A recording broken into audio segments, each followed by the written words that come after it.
One thing that I always found weird about the anime YouTube community specifically, and this was very much as an outsider looking in, is, I mean, I was in the community, right? Like, I made anime content, yeah, but I never participated in anything, and I didn't make the videos that they would typically consider anime content. Yeah.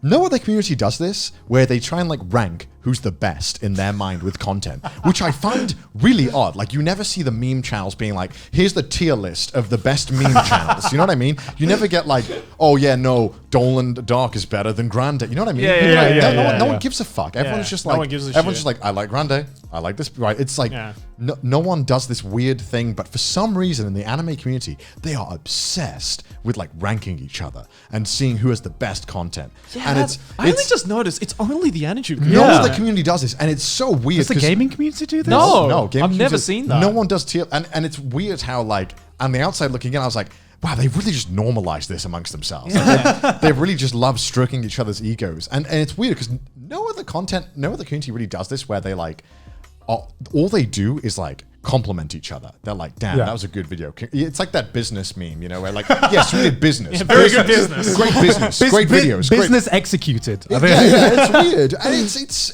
as someone who didn't do the type of content, the anime content that they considered. You weren't like officially recognized. So, you know what I mean? Okay, as somebody, I'm sure a lot of you are like, know nothing about the anime community, right? Yeah. So I'll break it down real quick to you how the anime community works as an outsider. And you can tell me if my understanding is wrong. Okay. So I made anime content that was very entertainment based. I would take characters and do weird stuff with them, like prank call, right? The anime community has two types of videos that they consider anime content. If you see a tier list, likely anything else that is not this will be ranked lower. And that's reviews or analytical videos, right? Yeah. And what I mean by that is obviously reviews of shows. If you review shows, or episodes or manga, you know, whatever. And analytical videos where you do that shit that you did in English class, where you break down why the curtains are blue. You basically write an essay. Yeah, you write a 20-minute video and you know, why Deku fists, you know, in the appropriate way that he does, right? It's how Deku mastered his fisting technique. 20-minute video, red circles, right? Like, it's that type of content where they like, or like the logic of Haruhi Suzumiya. It'll have a title like that, right? It'll be basically, you gotta talk about a specific show, or you gotta talk about anime shows in general. And it's a really strange obsession where amongst themselves, all these like small YouTubers, or like I'd say between 10 and 100K. They are obsessed with doing these videos and who can do the best of these videos and ranking. And it's so odd looking from the outside in. It's just like, it's weird watching them fight over this. And it's like, what's happening? Like, this has gone beyond like criticizing each other's work to a point of like extremes, I think. Like, it's gotten really strange. It's just become a giant and they circle. It's a giant circle. It's a circle jerk, right? And they don't really recognize any other type of content. And I'm okay with that, because I think what it comes down to most is that most people who make videos, I'd say most YouTubers make it to serve the audience or to make content for the audience. These YouTubers in the anime community make content for each other. And to be appraised by each other and have their content, like, you know, if Giga gives me the A+ on my video, it's that's all I ever wanted, right? I've passed this semester. Exactly. Because obviously I want to be validated by my peers. Who doesn't, right? But that's not the only thing I wanted when I was starting to make content. No, for these YouTubers, it's the be all end all, right? That's the sense. I could be wrong, and I'm sure a lot of them would disagree. But from the outside looking in, it seems like I actually totally agree with you, and I don't think it's just the anime YouTube scene. I've seen it specifically, or at least like the anime community, because I remember I had a very similar experience when I first started dipping my toes into the abridging community. Now this was all the way back in the day when abridging was like the shit. Everyone wanted to be like Team 4-star, and everyone was making their own abridged content, and everyone had like a lot of different approaches, and a lot of them were shit, right? You can say that, though. No, but a lot of them were shit, right? Because abridging is hard. It's hard. I've done abridging. I can wholeheartedly say it is fucking hard. But what happened is this community formed, and there was like these forums that popped up, and what happened is that people would just start to criticize each other's work, each other's writing on comedy, right?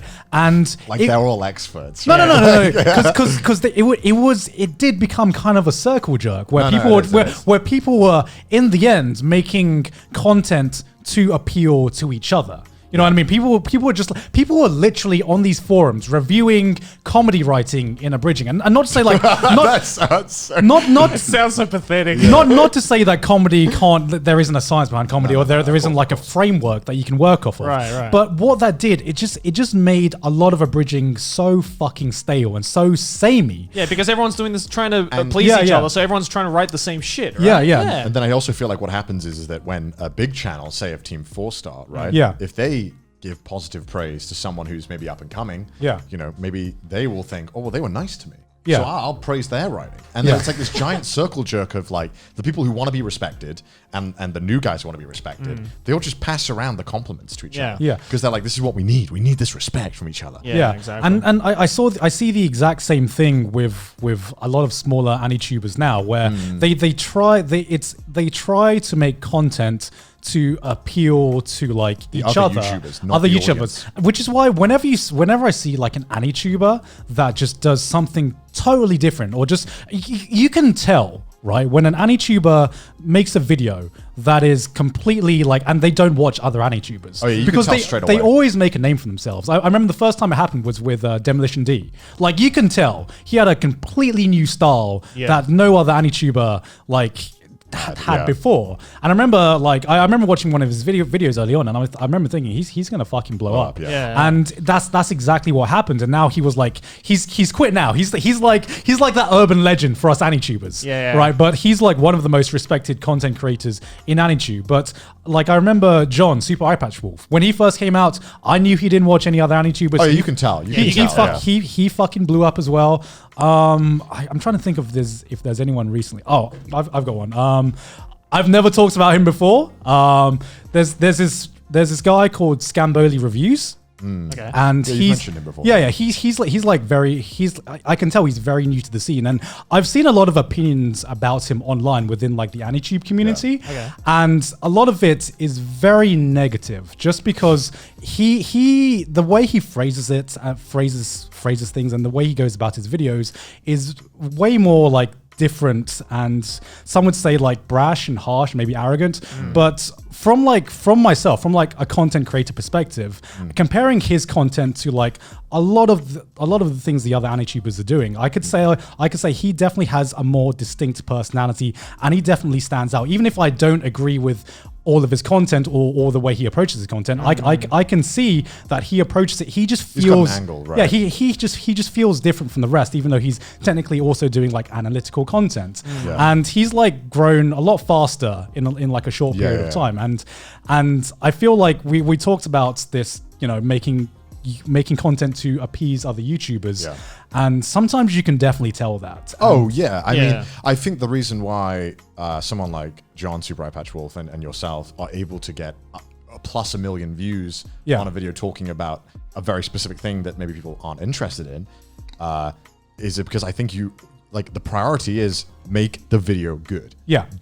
It's not about trying to appease someone or trying to impress another YouTuber, because I feel like when you do that, you're just going to iterate on someone else's idea. That probably wasn't already good to begin with.